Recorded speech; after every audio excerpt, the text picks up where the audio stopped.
यहां मान अपमान, लाभ हानि, सुख दुख, इनको समान बनाने के लिए हम आए हैं। हमें जो प्रियाजू ने यहां बुलाया है वो द्वंद्व विमुक्ता पद में स्थित करने के लिए बुलाया है। अगर हम लाभ में सुखी होते हैं, हानि में दुखी, मान में सुखी, अपमान में दुखी, तो यही तो अविद्या है, यही अज्ञान है। अगर इससे निवृत्त करने का अपने मन में दृढ़ निश्चय हम कर ले तो हमें प्रियाजू ने पूरा का पूरा संविधान परम पद में आरूढ़ करने वाला प्रदान कर दिया है। ये जो हमें संयोग मिला है ये महासुख के लिए है। बड़ी बड़ी सिद्धियां भी माया का नाटक ही है। एकमात्र सच्चिदानंद प्रभु में स्थित हो जाना ये महासुख स्वरूप है, यही परम विश्राम है। अविद्या के कारण हमें अनुभव में ये बात नहीं आती। जैसे धूल भरी आंधी हो तो वस्तु का सही दिखना असंभव हो जाता है, ऐसे काम क्रोध लोभ मोह मद मत्सर की ऐसी आंधी चल रही है अविद्या जनित कि हमें सही वस्तु का अनुभव करना बड़ा कठिन पड़ रहा है। यदि हम किसी विशाल पर्वत का सहारा ले ले तो आंधी से बच सकते हैं। आंधी हमारा नाश नहीं कर पाएगी। वो विशाल पर्वत की तरह भगवत प्रेमी महात्माओं के चरणों का आश्रय और उनके वचनों के अनुसार चलना, फिर ये कामादि दोषों की आंधी आपको उड़ा नहीं पाएगी, नष्ट नहीं कर पाएगी। श्रीपाद प्रबोधानंद जी महाराज कह रहे हैं कि यदि हमें वृंदावन आने को मिल गया, वृंदावन वासी का संग मिल गया, श्यामा श्याम की उपासना का परिचय मिल गया, ये बड़ी दुर्लभ बात है। तो परिहासे प्यन्या प्रिय कथन मुकोति बधिरा परेशाम दोषानुश्रुति मनु विलोकेन्ध नयनः शिलावन्निश्चेष्टः परवपुषि बाधालव विधौ कदा वत्स्याम्यस्मिन् हरिदयित वृंदावन वने। यदि कृपा करके प्यारे जू ने मुझे वृंदावन बुला लिया, सत्संग सुनाया, सतमार्ग का परिचय मिला, अब हम अपने साथ धोखा नहीं करेंगे। कोई किसी के साथ धोखा नहीं करता। तुम समझते हो हमने दूसरे के साथ छल करके, कपट करके, चोरी करके, चतुराई से ऐसा कर लिया, दूसरे के साथ नहीं। वो अपने लिए तुम बीज बोए हो, तुम्ही को फसल काटनी पड़ेगी। बाद में तुम्हारे रोने चिल्लाने से कुछ नहीं होता, मिथ्या भगवान पर आरोप करने से कुछ नहीं होता। काल ही कर्म ही ईश्वर ही मिथ्या दोष लगाए। अभी तो बड़े बुद्धिमान बनते हो, अपनी बुद्धि का प्रयोग दूसरों के धन अपहरण में, दूसरों के सुखों का नाश करने में, छल कपट में, माइक वृत्तियों में, और जब इसका परिणाम आता है तब आप ईश्वर को दोष देते हैं, तब किसी दूसरे को दोष दे। हम तो बड़े सुखी होते यदि हमारा अमुक ऐसा न कर देता। तो कोई अमुक नहीं है, वो तुम्हारा कर्म ही है, दूसरा कोई नहीं। इसलिए यदि दैत प्यारे जू कृपा करके वृंदावन का एक बार भी दर्शन, सत्संग, प्रिया प्रीतम की रसमय उपासना का परिचय तो अब अपने साथ धोखा मत करो। क्या करो? परिहासे प्यन्या प्रिय कथन मूकोति बधिरा। तुम परिहास में भी किसी का अमंगल करने की सोच बंद कर दो, तुम्हारा कभी अमंगल नहीं होगा। दूसरों का तुम अहित करते हो, दुख देते हो, और तुम सुखी होना चाहते हो, असंभव। ये अज्ञान की वृत्ति हटा दो। परिहासे भी, मजाक में भी किसी को दुख मत दो, मजाक में भी किसी को ऐसे कटु वचन मत कहो जो उसके हृदय को छू जाए, हृदय को दुख पहुंचा दे। और यदि तुम्हारा कोई अपमान करके कड़वी बात कहे तो बोले बधिरा, बहरे बन जाओ, सुनो ही मती। नहीं सुनना। जैसे कोई पागल आदमी हमें गाली दे, अपनी कुचेष्टाएं हमारे ऊपर करे, तो हमें ये रहता है पागल है। ऐसे ही त्रिगुणात्मिका माया के द्वारा जिनके ज्ञान का अपहरण कर लिया गया है, सतमार्ग के पथिक की वो अवहेलना करें, निंदा करें, दोष दृष्टि करके, दोष निकाल करके उनको प्रकाशित करें, वर्णन करें, कोई फर्क नहीं पड़ना चाहिए, क्योंकि वो बेचारे पागल हैं। त्रिगुणात्मिका माया अविद्या के द्वारा उनकी बुद्धि मलिन कर दी गई है। इसलिए भगवत मार्ग के उपासक को जब कोई निंदा करे, गाली दे, कटुवचन बोले, तो बधिरा, बहरे की तरह हो जाना चाहिए। हमें सुनाई ही नहीं दिया, ऐसी उपेक्षा कर देनी चाहिए। पर हमारे द्वारा परिहासे प्यन्या अप्रिय कथन, हंसी मजाक में भी किसी का अप्रिय वाणी से अपमान नहीं करना, किसी की चुगली नहीं करना, किसी की निंदा नहीं करना। हमारी कोई करे तो बहरा बन जाना, सुनना ही नहीं। पूज्यपाद सिवड़िया बाबा जी महाराज कहते हैं, जब तुम्हारी भाषा में तुम्हारे को कोई अपमानित करे, निंदा करे, तुम ऐसे सुन के निकल जाओ जैसे विदेशी भाषा में जिसका आपको ज्ञान न हो, और वो फिर आपको कटुवचन अपशब्द कहे, तो आप ऐसे सहज में निकल जाए। आपको पता नहीं क्या बोल रहा है। जब पता हो क्या बोल रहा है फिर भी हमारे अंदर कोई फर्क ना पड़े, तो समझो हम उपासक हैं अध्यात्म मार्ग के। परेशान दोषान श्रुतिमनु विलोकेंध नयनः। जब दूसरे के कोई ऐसे हमें दोष दिखाई देने लगे कि देखो ये तो वृंदावन में आके ऐसा कर रहा है, ये तो ऐसा कर रहा है, या कहीं भी, तो समझना चाहिए हमारे पतन का समय आ गया है। पहचान है ये। परदोष दर्शन, परदोष वर्णन, परदोष श्रवण, ये परमार्थ में पर्दा डाल देते हैं। पता ही नहीं चलेगा अध्यात्म किसे कहते हैं। ध्यान से सुन लीजिए। साधन चल रहा है पर ये असाधन होता है, इसीलिए भगवदानंद की अनुभूति नहीं होती। परदोष दर्शन, परदोष कथन, परदोष श्रवण, ये तुम्हारे परमार्थ का अपहरण कर लेंगे। इसलिए परेशान दोषान श्रुतिमनु विलोकेंध नयनः। दूसरे के दोष ना तो आंखों से देखने हैं, ना श्रवणेंद्री से सुनने हैं, ना वाणी से कहने हैं। यदि ऐसा करोगे तो तुम्हारा भगवत मार्ग रुक जाएगा।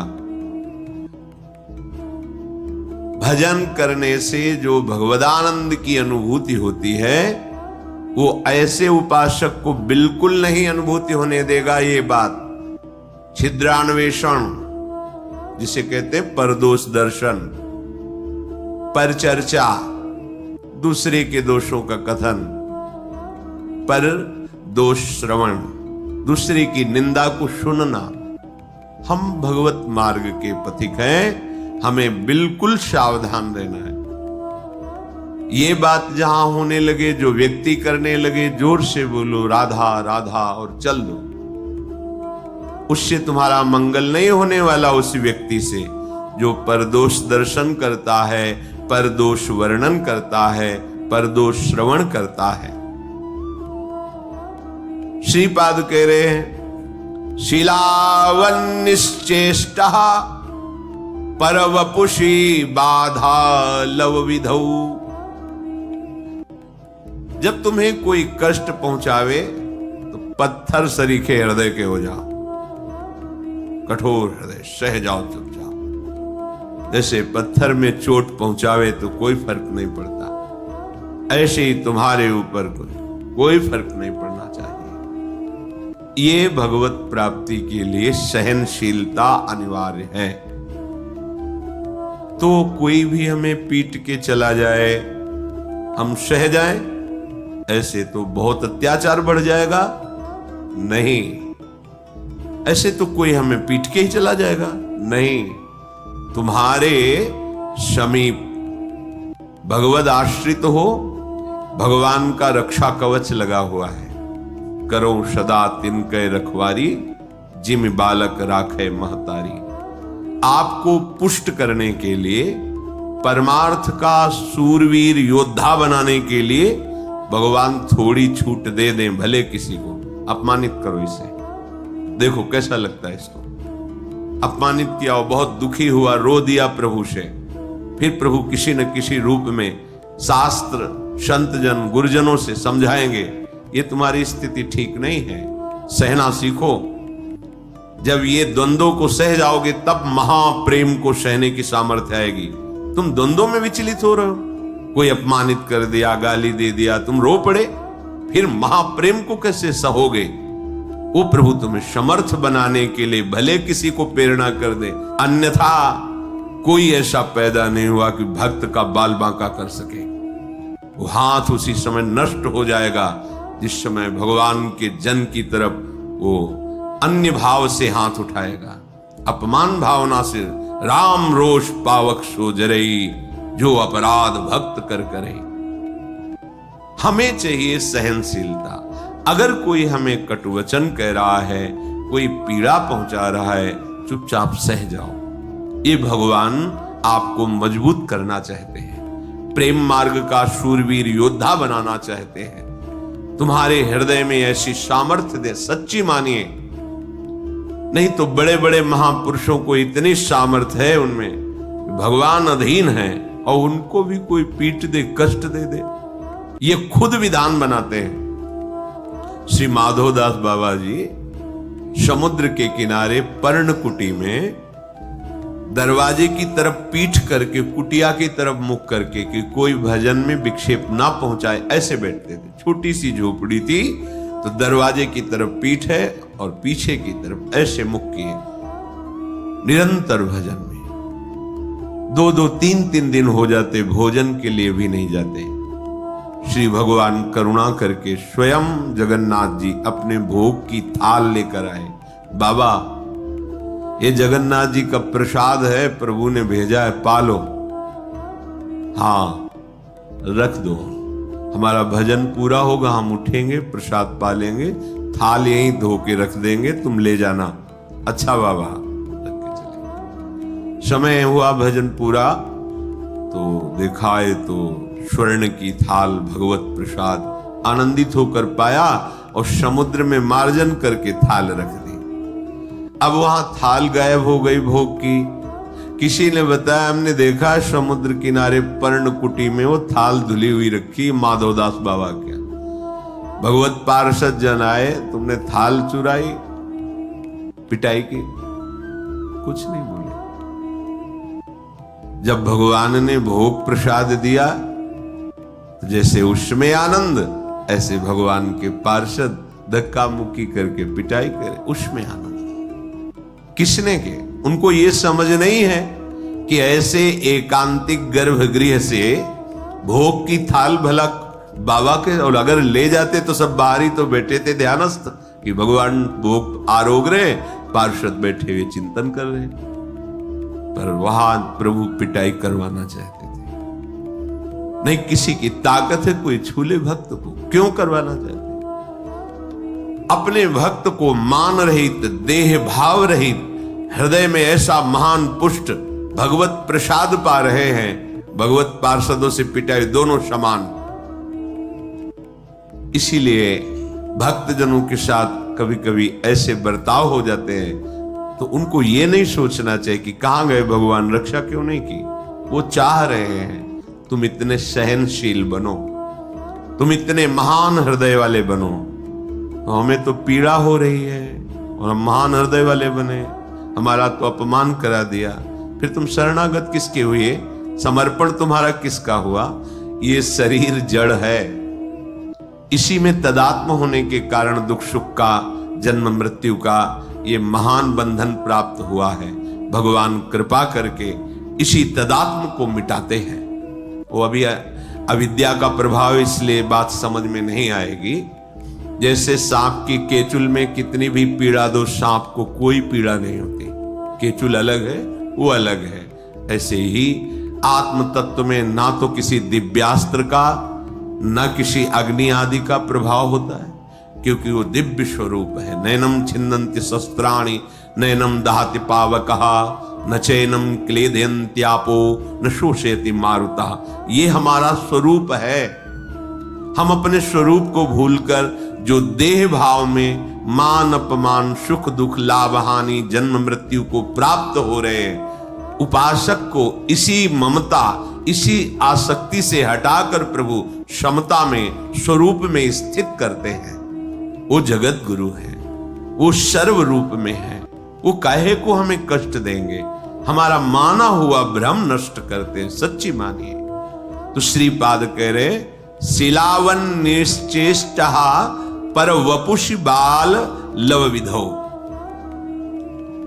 जैसे किसी पत्थर पे चोट पहुंचाए तो कोई फर्क नहीं पड़ता, ऐसे ही उपासक को होना चाहिए। श्री अनंग बोधाश्रम स्वामी जी महाराज फतेहपुर जिला में अश्विनी घाट गंगा किनारे बड़े महापुरुष थे। जब से गुरुजी ने संन्यास दिया था, गंगा जी की रेती के सिवा कभी ऊपर नहीं चढ़ते थे। जहां संन्यास दिया था बस वहीं, वैसे ही दिगंबर जैसे संन्यास दिया गया था, निर्वस्त्र संन्यास दिया जाता है। गंगा जी में खड़े करके बड़ा करुण प्रसंग होता है। आपका कौन? तो गंगा में हाथ उठा के, तो भगवान नारायण के सिवा कोई नहीं। इसी बात को आज जीवन निर्वाह करना होता है, नारायण के सिवा कोई। फिर वो व्यवहार रक्षा के लिए लंगोटी और अचला आदि देते हैं।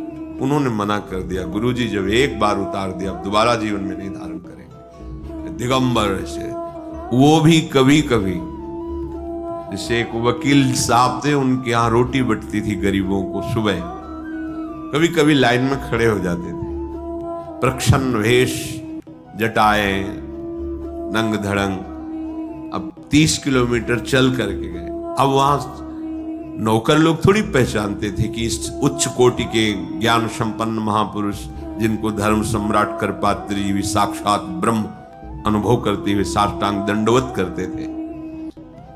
बेलाइन में ऐसे घुस जाते, वो धक्का मारते, फिर और जगह से घुसते, 2-3 थप्पड़ मारते, पागल है, लाइन में पीछे खड़ा हो। 2-4 बार ऐसे पिटते, जानबूझ के चेष्टा करते।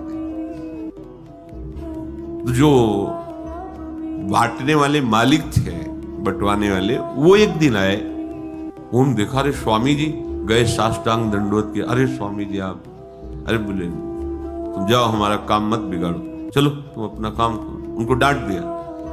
हम नौकरों के होश उड़ गए कि अगर स्वामी जी ने कह दिया तो हमारा तो क्या होगा। जिनको मालिक साष्टांग दंडवत करा उनको हमने पीटा, ऐसा। मुस्कुराए, चले गए। प्रभुदत्त ब्रह्मचारी जी ने पूछा, भगवान आप ऐसी लीला क्यों करते हैं? तो उनका कभी कभी देखा जाता है अपने मन को कि अब कैसा लगता है। जानबूझ के महापुरुष जन, अब कैसा लगता है। और यहां पूरी सावधानी की, इतना भी अपमान न हो जाए। सुरक्षा कर रहे हो उसकी जो तुम्हें भगवत प्राप्ति में बाधा पहुंचा दे। और ये महापुरुष जो भगवत प्राप्त है, कि कभी कभी जैसे होता है ना कि आज मनोरंजन करते हैं, चलो, वो कभी कभी, अब मन की स्थिति क्या है, हम डरते हैं अपमान से, निंदा से। वो कह रहे नीचापमानम शुद्धा, नीच पुरुषों द्वारा किया अपमान परमार्थ के पथिक के लिए अमृत है। सम्मानम कल्याति घोर गर्णम, सम्मान ये घोर विष है। तो कैसी अविद्या, हम विष को तो अमृत के समान पीते हैं और अमृत को विष मान लेते हैं। इसलिए कह रहे शिलावन निश्चेष्टा पर वपुषी बाधा लव विधो, तुम्हें कोई भी बाधा एक क्षण के लिए भी अंदर स्वीकार नहीं करनी चाहिए, बाहर से चाहे जितनी। देखो आपका अहंकार ये बात बर्दाश्त नहीं करेगा, ये अविद्या है, अज्ञान है। जब आप अपने स्वरूप में स्थित होंगे तो दूसरा कोई है ही नहीं। जिसे होता है कि फिर तो दूसरों को बहुत प्रोत्साहन मिल जाएगा, जब जो चाहेगा, ऐसा नहीं है। ये सृष्टि ईश्वर के द्वारा शासित है। लाखों लोगों में अलग अलग चेष्टाएं, अलग अलग भाव, लेकिन सबका शासन वो ईश्वर कर रहा है। नहीं जो विश्व में अपने को ही केवल तो वो सबका नाश कर दें, नहीं कर सकते। जितना उनके द्वारा विनाशकारी चेष्टा होनी है, क्योंकि विनाश का भी क्षेत्र भगवान का ही है। अगर सृजन का है, पालन का है, तो संहार का भी है। उतना ही कर सकता है, आगे नहीं। हजारों पशुओं में सिंह उसी को पकड़ेगा जिसका आहार निश्चित हो गया है। पूरा विधान से चलता है, ऐसा नहीं कि मनमानी यहां सब कुछ हो रहा है। सृष्टि में पूरा विधान से हो रहा है। कर्मों का जाल बिछा हम अज्ञानी जीव वर्तमान की बात को देख करके केवल अनुमान लगाते हैं हमारे साथ गलत हुआ। लेकिन आप इसी जन्म की बातें अपनी देख लो, फिर आप देखो कि अगर इसका दंड ये, इसका दंड ये, इसका दंड ये, तो मेरी दुर्दशा क्या होगी। हम लोग अनजाने में, अज्ञान में बड़े बड़े अपराध कर देते हैं। एक लक्ष्मण रेखा सी वो आती है ना, चींटियां कीड़े ये हमारे घर में ना रहे, खींच दी। सैकड़ों चींटी, सैकड़ों जीव मर गए। ये क्या हो रहा है? तुम्हें नहीं समझ में आ रहा है? अपराध बन रहा है। सब में परमात्मा तत्व विराजमान है। जैसे पृथ्वी में रहने का तुम्हारा अधिकार है, ऐसे तो जीवों का अधिकार है। छिप के लिए मार डालो, निकाल के बाहर फेंको, मार डाला, कुचल डाला ईंट से, ये क्या है? क्या उसका अधिकार इस सृष्टि में जीने का नहीं? तुम मनुष्य शरीर में हो तो केवल तुम्हारा ही अधिकार है। बहुत से ऐसे जिनको हम पाप नहीं समझते हैं, हमारे द्वारा बहुत से ऐसे अनर्थ होते रहते हैं। सोचो, एक तितली की गुदा में खेल खेल में कांटा ऐसे गाड़ कर छोड़ दिया मांडव्य ऋषि, उनको दंड मिला सूली की सजा। और जैसे छोड़ दिया तो वैसे सूली निकली नहीं, काटी गई। महाभारत में स्पष्ट भगवान व्यास देव जी ने लिखा है। आप कितने जीवों की हत्या करते हैं? आपको दर्द होता है? अरे एक चींटी भी वही है ईश्वर जो तुम्हारे हृदय में, जो एक हाथी के, जो एक बड़े से बड़े के हृदय में ईश्वर, वो वहां बैठा हुआ है। क्या जाता है? आप अपनी सुरक्षा कीजिए। आप ऐसी जहरीली चीजें जिससे लाखों जीव, जो गुजरेगा उससे मर जाएगा, छोटा मोटा सब जीव। अरे कोई चींटी बना, कोई कीड़ा बना हुआ, वो हम ही आप हैं। कर्म के परिणाम स्वरूप हमको ऐसी योनियां मिली हैं। अपने को लगता है हमने तो पाप किया ही नहीं, हमें दंड क्यों मिलता है? ईश्वर है, सर्व सामर्थ्यशाली है। बिना आपके कर्म बिगड़े आपको दंड मिल ही नहीं सकता। अगर हम ऐसा मानते हैं तो हमें सहना चाहिए। अगर हम नहीं मानते हैं तो नया कर्म फिर ऐसा बन जाएगा जो आगे हमें और नष्ट करेगा। इसलिए शिलावन निश्चेष्टा, जैसे हमारे शरीर में कर्म परिणाम से जब फोड़ा होता है और वो पकता है और भीषण कष्ट देता है तो हम सहते हैं। हम डॉक्टर के पास जाके पैसे भी देते हैं, कष्ट भी सहते हैं, पर उसका ऑपरेशन करवाते हैं। ऐसे ही हमारा बुरा कर्म जब हमारे ऊपर आता है, वो किसी न किसी विधान में दंड हमें देता है, हमें चुपचाप सह लेना है। राधा राधा राधा, तो वो नष्ट हो जाएगा और आगे परम मंगल, परम सुख का विधान हो जाएगा। कदा वत्स्याम्यस्मिन् हरिदयित वृंदावन बने। आहा, मैं हरि के प्यारे या दैत प्राण प्यारे युगल सरकार के नित्य लीला स्थली बिहार स्थली वृंदावन में इस प्रकार कब रहूंगा। किसी की बुराई नहीं करूंगा, बुराई नहीं सुनूंगा, बुराई नहीं देखूंगा। अगर कोई हमें गाली आदि अपमानित करता है, मैं प्रसन्न मुद्रा में सहूंगा। अगर नई प्रसन्नता से तो राधा राधा कह के चुपचाप चल दो वहां से, प्रतिकूलता मत पैदा करो। अगर कोई हमें कष्ट देता है तो मेरे ही कर्म का फल है, मैं ऐसा मानकर उसे सह लूंगा और प्रिया प्रीतम के चिंतन में श्री धाम वृंदावन में अपना जीवन व्यतीत करूंगा, सीधे भगवत प्राप्ति। षोड्वापि दुखानि सुदुस्सहानि त्यक्त्वाप्यहो जाति कुलादिकानि भुक्त्वा स्वापाकैरपि थुत्कृतानि वृंदाटवीवासमहं करिष्ये। अब मैंने निश्चय कर लिया है कि इस जन्म में मुझे प्रिया प्रीतम की प्राप्ति करनी है, अर्थात महान सुख महान स्थिति प्राप्त करनी है। तो तैयार हो जाओ अतिशह दुषह दुख सहने के लिए, दुषह दुख सहने के लिए। अब कोई ये कहे कि दुषह दुख सहने भगवत प्राप्ति, नहीं, फिर हमें नहीं चाहिए, हमें तो सुख चाहिए। यही दुष्टा दुख तुम्हें सहना पड़ेगा कि तुमने जो मिथ्या आसक्ति प्रेम पैदा कर लिया है जगत में, अब इससे हटने में तुम्हें दुख लगेगा। जैसे तुम्हारा जो अभ्यास नशा करने का है, भोग भोगने का है, नाना प्रकार के मनोरंजन कुचेष्टा करने का है, अब उनसे जब हटने की बात आएगी तो आपके मन को दुख लगेगा। ये सहने के लिए तुम तैयार हो जाओ। षोड्वापि दुखानि सुदुस्सहानि, यद्यपि ऐसा सहना बड़ा कठिन होता है। मन कह रहा है ये देख लूं और उसे आप रोकेंगे तो आपको कष्ट देगा, दुख देगा। ये भोगूं, आप उसे रोकेंगे वो आपको दुख देगा। ये सहे बिना अध्यात्म का प्रकाश नहीं होता। इसीलिए बातें बनाने वाले लोग जैसे बड़ी ऊंचाई के प्रश्न करते हैं, जब उनका दर्शन करते हैं तब लगता है ककहरा नहीं आता परमार्थ का, और बात करते बहुत ऊंचाई की।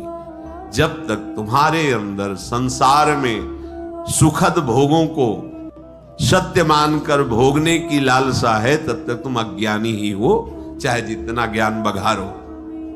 स्वात्मा रामम, जो आत्मा राम पुरुष ज्ञानी जन है, विषय मृग तृष्णा में कभी भ्रमित नहीं होते, ये झूठे हैं। जैसे वमन कोई खाने की इच्छा नहीं करेगा, ऐसे ज्ञान जिसके हृदय में जागृत हो गया है, किसी भी इंद्रिय के विषय के भोग उसे आकर्षित नहीं कर सकते। तो इसी आकर्षण में जब हमारी आसक्ति हो गई है और उससे जब हमको हटाया जाएगा तो बड़ा दुख महसूस होगा। जैसे खेलते हुए बालक को, धूल दूषित बालक को माता उन खेलों से निवृत्त करके सुंदर स्नान करके सजाकर अपनी गोद में बैठाल कर अपने वक्षा स्थल का परम पवित्र दुग्ध पान कराने की चेष्टा कर रही है, पर बालक को लगता है कि मुझे दुख दिया जा रहा है, मेरे खिलौने छीने जा रहे हैं, मुझे खेल से हटाया जा रहा है। पर वो ही नहीं जान रहा कि ये मां का विशुद्ध प्यार है।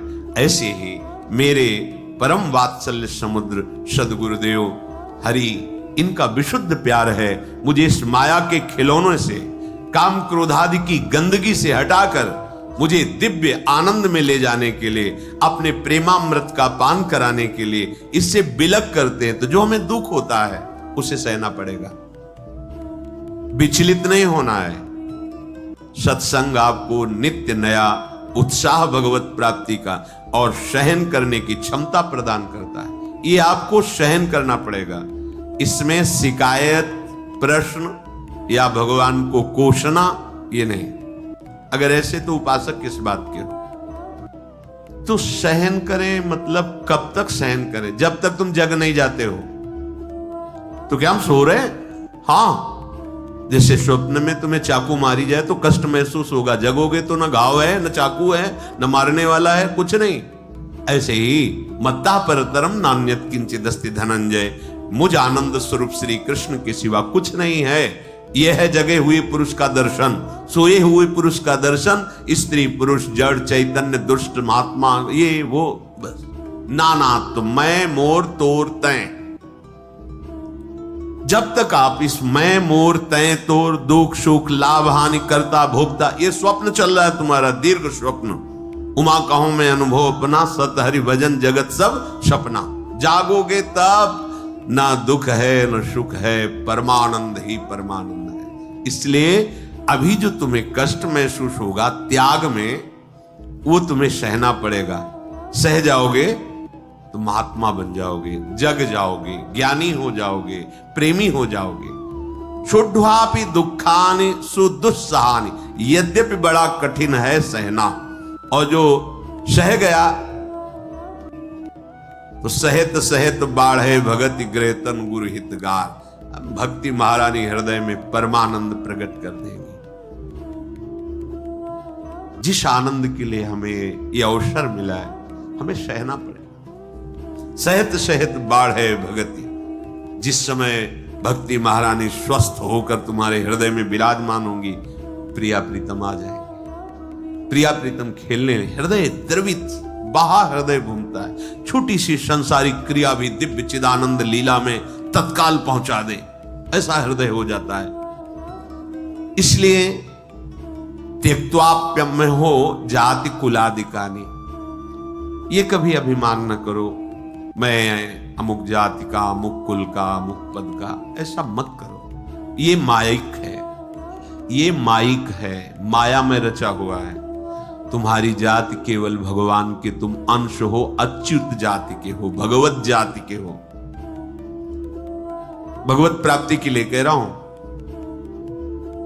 यहां दूसरी कोई, यहां एक ही धर्म है, निरंतर भजन करना, और एक ही फल है, अपने लाडले को प्राप्त कर लेना। बस तुम कौन हो, कहां के हो, कैसे हो, इन प्रश्नों का कोई भी महत्व यहां नहीं है। जो हो, जैसे हो, जहां के हो, आ जाओ, प्रभु की शरण में हो जाओ, तुम प्रभु के हो, प्रभु को प्राप्त कर लोगे। सीधी बात।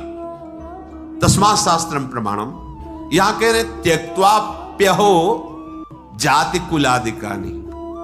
इस गर्व में मत रहो कि मैं उत्तम जाति का हूं, मैं किस कुल का हूं, या ऐसी हीनता भी मत लाओ कि मैं अमुक जाति का हूं, मुझे कैसे भगवत प्राप्ति होगी।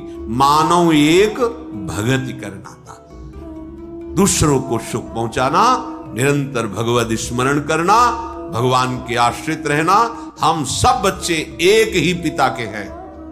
कोई भी धर्म बोलो, कोई भी पंथ बोलो, कोई भी, हम एक ही पिता की संतान हैं। सच्ची सच्ची परम सच्ची परम सत्य, इतनी भी मिलावट नहीं।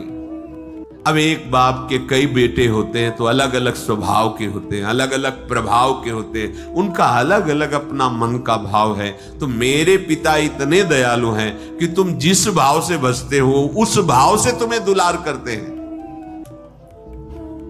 अरे तुम दुश्मनी कर लो तो वो वैसे ही तुम्हारे सामने आ जाएंगे, दुश्मनी करोगे तो दुश्मन बन के आ जाएंगे।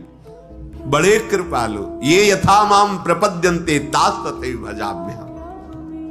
बस भुक्त्वा स्वपाकैरपि थुत्कृतानि वृंदाटवी वासमहं करिष्ये। जैसे बन जाए वैसे तुम वृंदावन का आश्रय ले लो, वृंदावन के रसिकों का संग करो। नीच पुरुषों द्वारा किया हुआ जो तिरस्कार है उसको सहो। भुक्त्वा स्वपाकैरपि थुत्कृतानि।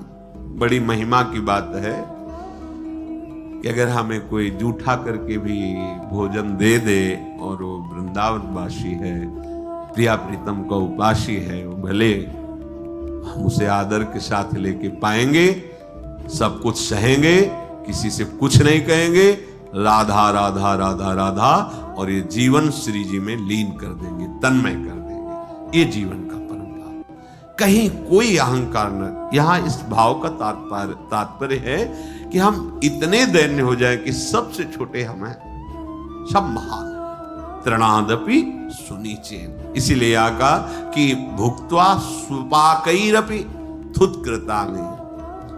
अगर स्वपच आदि के द्वारा भी व्यास मिठाई विप्र की तामे ला गए आग, वृंदावन के स्वपच की जूठन खाइए मांग। उसी का संस्कृत में कह रहे भुक्त्वा स्वपाकैरपि थुत्कृतानि, जूठा भूख लगेगो मांग खाऊंगो गिनो न सांझ सवेरो, ब्रजवासिन के जूठ टूक और घर घर छाछ महेरो, ऐसो कब करी हो मन मेरो। क्योंकि यहाँ केवल प्रेम निधि प्रियालाल के ही निज जन है, इनमें भेदभाव नहीं करना है। जैसे श्री जी हमें रखे, जैसी परिस्थिति हो, बस हमें राधा वल्लभ श्री हरिवंश, राधा वल्लभ श्री हरिवंश, इसी से सब मंगल हो जाए।